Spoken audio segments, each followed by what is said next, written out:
My name is Dr. Ghassan Abu Sita. My name is Dr. Ghassan Abu Sita.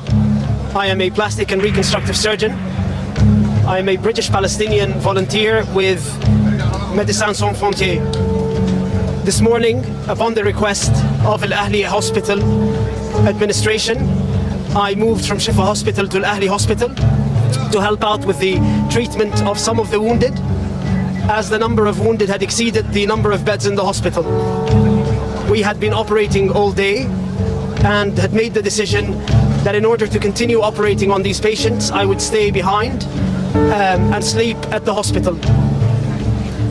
In the evening, after we finished one of the surgeries, we heard a missile screech following by a huge explosion.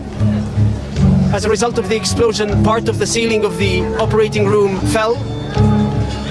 As I moved towards the outside of the operating room and towards the emergency department, we could see bodies of children piled up, both dead, not moving, and wounded.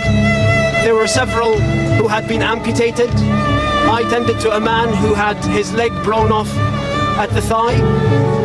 We then carried on trying to resuscitate the patients.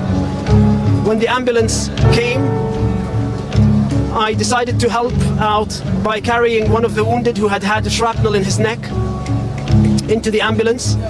As I was walking towards the ambulance, there were body parts everywhere, and there were bodies piled up in the courtyard of the hospital. I then got into the ambulance and escorted the patient back to Shifa Hospital.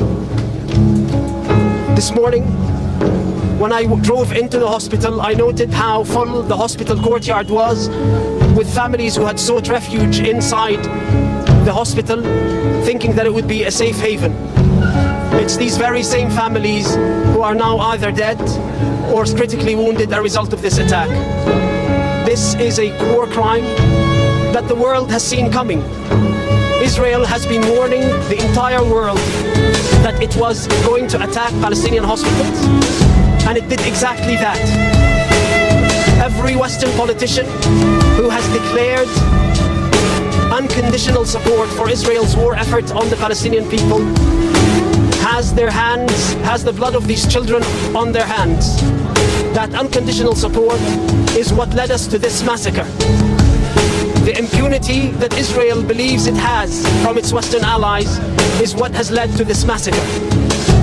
No other country feels the impunity to target hospitals and get away with it.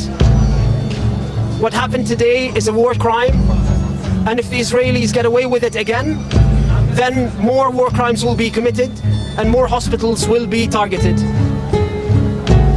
أنا اسمي الدكتور غسان سليمان أبو ستة. أنا جراح تجميل وترميم من بريطانيا.